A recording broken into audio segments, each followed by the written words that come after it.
Hi, my name is Francis Grunow. I'm the co-founder and coordinator of the Marche du Nain Rouge, Detroit's annual community art parade. The Marche du Nain Rouge means basically March of the Red Dwarf. Part of why we like it is because it's sort of couched in this mystique and mythology and history of the city.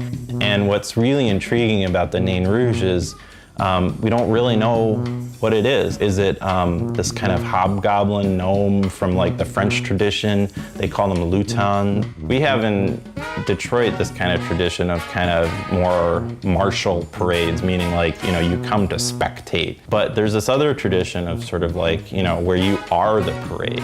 Like you come as the parade and you come to see another person. Like I come to see you and you come to see me, and we sort of create this world together. It gives you this sort of opportunity to parade and express yourself and meet other people sort of on level playing field in ways that you can't do during the regular day-to-day. So that, I think, is part of what makes it powerful and why people really get into it. It's like a mashup between, you know, Mardi Gras is definitely a strong influence. There's a local community from, like, the Burning Man community is really into it. The Theater Bazaar has been a really big part of growing it, and we've definitely learned from them. They're another big influence. We love what they do.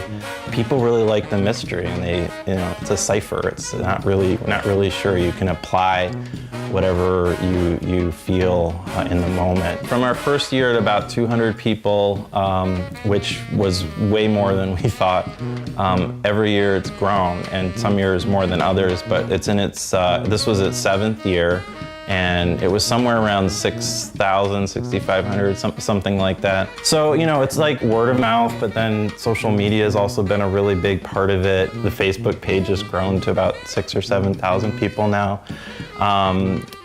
We've used Twitter. We've, you know, had really good help with the PR world. And people now come from overseas. Like there was a guy from Denmark that's come several years in a row. He's like, this is the craziest thing I've ever seen. He's flown here for that.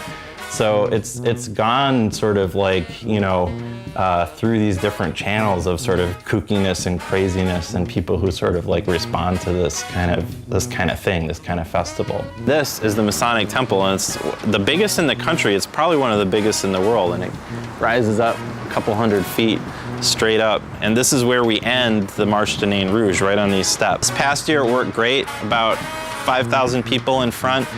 The Nain Rouge comes up the stairs, and there's a podium right here, and the Nain Rouge does basically a fake political speech where he unveils his plans for Detroit's destruction this year. And during the course of that, Detroiters rise up with their positivity, and they basically overcome the Nain's ill intent, and the Nain goes away for another year.